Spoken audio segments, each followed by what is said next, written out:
તો ઉત્તર ગુજરાતના વધુ એક મહાઠગ નિરંજન શ્રીમાળીની ધરપકડ કરવામાં આવી છે। નવ સ્ટાર્ટવે કંપનીના સંચાલક નિરંજન શ્રીમાળીની સુરતથી ધરપકડ કરાઈ છે। ગાંધીનગર સીઆઈડી ક્રાઇમ બ્રાન્ચની ટીમે નિરંજન શ્રીમાળીને સુરતથી દબોચી લીધો છે। 130 કરોડ રૂપિયા લોકો પાસેથી ઉઘરાવ્યાનું તપાસમાં ખુલ્યું હતું અને હાલ તો સીઆઈડી ક્રાઇમ બ્રાન્ચની ટીમે આ મહાઠગ નિરંજન શ્રીમાળી સામે ડિસેમ્બરમાં ફરિયાદ નોંધી હતી।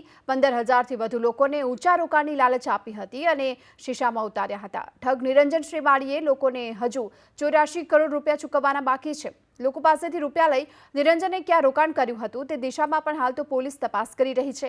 ગુજરાતની સાથોસાથ રાજસ્થાન અને મહારાષ્ટ્રના અનેક લોકોને પણ છેતર્યાનો ખુલાસો થયો છે અને દૈનિક 3% વ્યાજથી લાલચ આપી લોકોને ઠગવાનું તેણે શરૂ કર્યું હતું। 20 લોકોને રોકાણ કરાવનારને નિરંજન 1 થી 1.5% વ્યાજ આપતો હોવાનો પણ ખુલાસો થયો છે।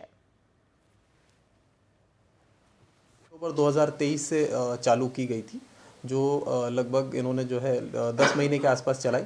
उसके बाद ये दोनों जो है भाग गए थे। उन्होंने लगभग 130 करोड़ रुपया जो है वो इन्होंने रोकाणकारों से इकट्ठा किया था, जिसमें लगभग अभी वापस करने के लिए 86 करोड़ रुपया जो है मोटा मोटा तौर पे इनको अभी वापस करना है, ऐसा अभी प्राइमरी पूछताछ में अभी सामने आया है।